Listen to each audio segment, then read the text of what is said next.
안녕하세요. 맥키네지의 투자클럽입니다. HLB 코스닥 기업 중에서는 공매도 잔고가 최장 보유 종목으로 지금 나타났습니다.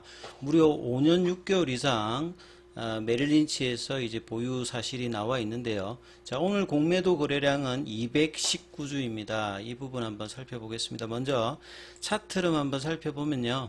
이번 주 월요일 날 이제 공매도 관련되는 금지가 되면서 실제로 이제 이날 같은 경우에는 이 쇼커버링도 일정 부분 나오면서 이 갭업에서 이제 큰 폭으로 상승을 이제 양봉을 만들어내고 난 다음에 자, 그 이후로부터는 이제 실질적으로 추가적인 어떤 이제 쇼커버링 관련된 물량들이 나오지 않으면서 오히려 이제 양봉의 시가도 어제 전일 이제 깨는 어떤 음봉이 나왔고 오늘은 갭다운 양봉 흐름으로 등락률은 이제 마이너스 0.82%입니다만 갭업 일단 양봉이 나와서 21선 이평선에서 지지하는 흐름들을 좀 보였다 이렇게 봐야 되겠죠.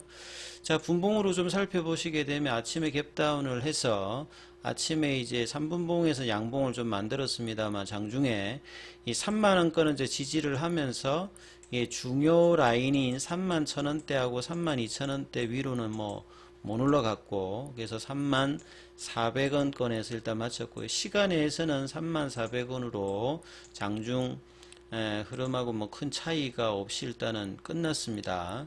그래서 수급상으로는 이제 프로그램과 외국계 관련되는 부분 기관이 이제 오늘 좀 매도를 하고 개인들은 어제 오늘하고는 좀 이제 매수를 하는 모습을 좀 보였어요. 자, 그리고 거래원 순간 거래량에서는 뭐 크게 이렇게 창구로는 나오지 않았죠.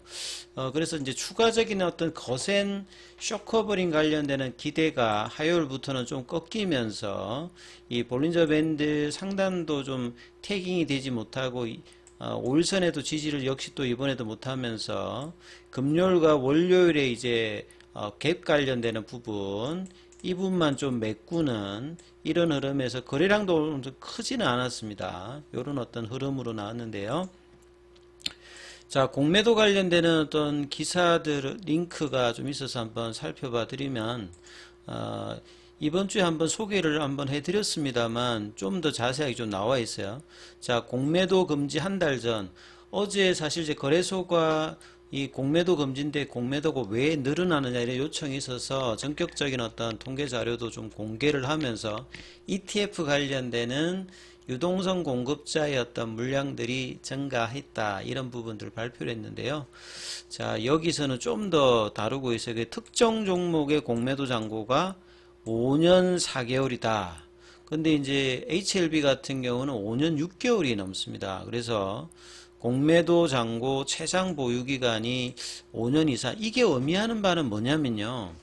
공매도를 그러니까 상한의 어떤 부분들이 실질적으로 외국인이나 기관들 같은 경우는 무제한으로 할 수 있다는 부분을 단적으로 특히 HLB에서는 이렇게 나타나고 있다는 부분들을 이제 이야기하는 어떤 부분이다 이렇게 봐야 되겠죠. 그래서 11월 6일 이번 주 월요일부터 내년도 6월 말까지 전체 종목의 공매도가 전면 금지가 되었어요.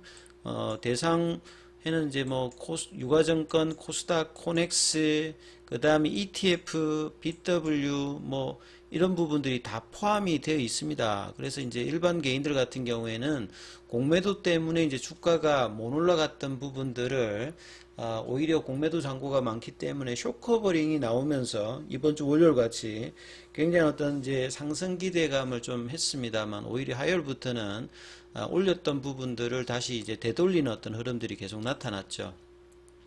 결국 이제 이 타켓 자체가 공매도를 하는데 전면적인 공매도라고 했습니다만 절반만 공매도다. 그래서 시장 조성자와 유동성 공급자 관련되는 예외가 이번에도 코로나 때 이제 했던 흐름하고 똑같은 부분이 있어서 여기에서 이제 유동성 공급자가 유동성 공급가를 제출하는 경우 여기 보면 이제 ETF도 있죠. 그래서 이러한 부분에 대한 어떤 이야기들이 이제 언론에도 많이 이제 나타났던 부분이죠. 그래서 시장 조성자와 유동성 공급자 같은 경우에는 뭐 시장 조성자 같은 경우는 1999년제 채권 쪽에 먼저 이제 도입이 되었다가 2005년도에 전격적으로 이제 증권 시장에도 이제 주식 시장에도 이제 도입이 되었는데요. 거래세 면제가 2015년도부터 되면서 그때 이후부터 이제 좀 사실 좀 본격화되었다 이렇게 보시면 돼서 그래서 시장 조성자는 전체 모든 종목을 하는 게 아니라 과거에는 이제 뭐 코스닥보다는 코스피 종목이 좀 더 많으면서 이거 좀 뭐 불합리하다. 그래서 최근에는 이제 시장 조성자 종목이 코스닥이 이제 코스피보다 좀 많습니다. 그래서 여기 이제 조성자 같은 경우에는 이제 거래소와 이 증권회사가 계약을 맺어가지고 이 부분을 진행을 하는데요. 이 시장 조성자는 이제 이렇게 이제 양방향으로 매수 매도 호가의 빈 어떤 스프레드를 채워주는 어떤 부분을 하기 때문에 수수료를 받습니다. 그리고 이제 자기 어떤 포지션을 해지하기 위해서 이 해칭 거래할 때 이제 필요한 자기가 모든 현물을 가지고 있지 않았을 때 그 해당되는 어떤 부분을 이제 공매도 할 수 있다. 뭐 이런 어떤 부분이고 시장 조성자가 참여할 수 있는 상품이 이제 코스닥 150 선물, 뭐 KRX 300 선물, 뭐 이런 부분들에 대해서 ETF 선물 이렇게 지수물에 편입되기 때문에 여기 해당되는 종목들 같은 경우는 영향을 미칠 수 있는데 이번에는 시장 조성자보다는 유동성 공급자의 어떤 영향이 훨씬 크고요. 근데 좀 이제 의미 있게 좀 보셔야 되는 부분은 뭐냐면 요 데이터가 상당히 좀 의미 있는데요. 한국거래소로 보면 이 파생에도 이제 시장 조성자 매수 금액과 매도 금액은 거의 동일합니다. 그러니까 양방향으로 매수하는 거하고 매도를 같이 하기 때문에 시장 조성자가 수익을 목적으로 하지 않는다는 부분들은 이걸 보면 이제 뭐 일부 나타나요. 그리고 이제 유가증권하고 이제 코스닥 쪽에서 보면 이 코스닥이 이제 전체 이제 시장 조성자 금액에서 보게 되면 시장 조성자 어떤 매도 금액 중에서 공매도 관련되는 부분들이 큰 비중으로 좀 차지하죠. 그리고 9월 말 7월 달부터 이제 9월 달까지 한 3개월 정도 데이터를 보시게 되면 코스닥 쪽에서 시장 조성자가 이제 전체 매도 금액 중에서 공매도 관련되는 어떤 비중 자체가 이 정도 되고요. 근데 시장 전체 어떤 이제 매도 금액에서 공매도가 이 정도 되지 않습니까? 그러면 이제 전체 금액에서 보면 시장 조성자의 어떤 공매도 관련되는 부분들이 시장 전체 공매도 금액 수준하고 뭐 거의 동일할 정도로 굉장히 이제 큰 비중을 이제 코스닥에서는 차지하고 있었다. 이런 어떤 데이터로 좀 확인을 할 수 있고요. 그래서 이번에 시장 조성자보다는 의외로 이제 유동성 공급자 관련되는 부분에 어떤 물량이 좀 집중했다는 것들도 조금 의혹이 살 수 있는 어떤 부분이겠죠. 그리고 이제 시장 조성자가 국내에 보시게 되면 대부분 국내로 이렇게 잡혀져 있습니다.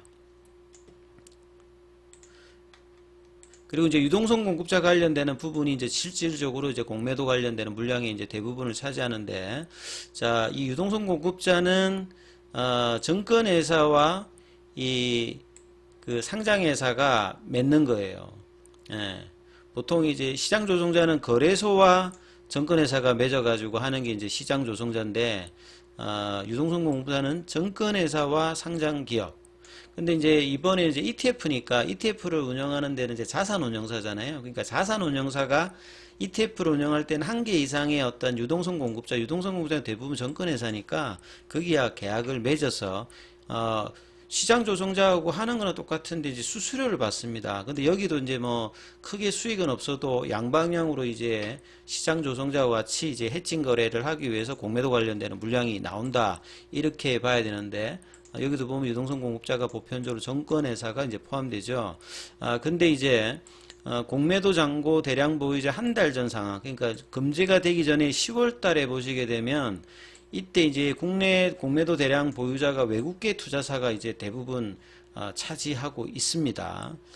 그래서 이제 이런 부분들도 확인할 수 있는 어떤 부분들이 이 코스닥 쪽에서도 보면 특히나 HLB 같은 경우에는 글로벌 IB라고 하는, 어제도 한번 말씀드렸습니다만 국내의 어떤 부분들을 이제 스왑으로 해가지고 이 본래 이제 가지고 있는 어떤 물량 자체는 이 글로벌 IB들이 가지고 있는데 여기도 이제 그 공매도의 어떤 몸통은 아니에요.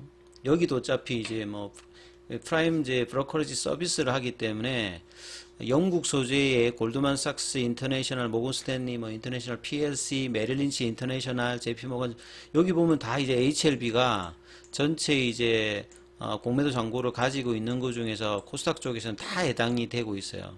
이 정도로 이제 HLB에 관련해서 글로벌 IB들이 공매도를 가지고 있고, 그 다음에 좀 특이한 것은 메릴린치가 2018년도부터 이제 가지고 있는데 이 잔고가 아직까지도 지금 공시업무로 지금 나오고 있다는 거죠.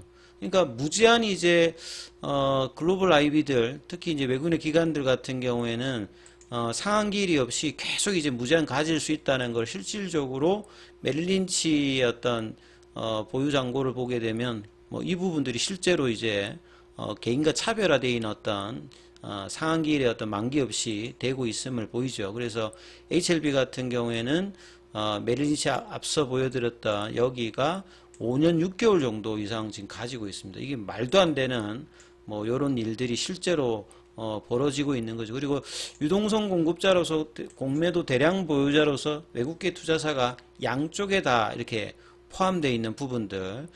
그래서 이제 이 금지 기간 이후에 좀 표가 나는 시장 조성자 관련되는 부분에서 뭐 금지 이야기, 거기도 뭐 정지시켜야 된다 이야기가 많으니까 그쪽보다는 유동성 공급자로 ETF 쪽에 이제 공매도가 나가는 형태로 지금 나와 있죠. 그래서 실질적으로 이제 문제가 되는 것들은 결국 이제 불법 공매도 관련되는 부분이 이제 드러나게 되면 주가가 이제 고점에서 뭐 때려서 매도를 치는 어떤 부분들도 있습니다만 저점에서 지속적으로 이제 공매도와 그 다음에 뭐 불법 공매도 무차익 관련되는 부분들이 글로벌 IB 같은 경우도 뭐 할 수 있으니까 이런 부분하고 이제 주가가 올라갈 때마다 누르는 어떤 물량들을 하고 있는 거죠.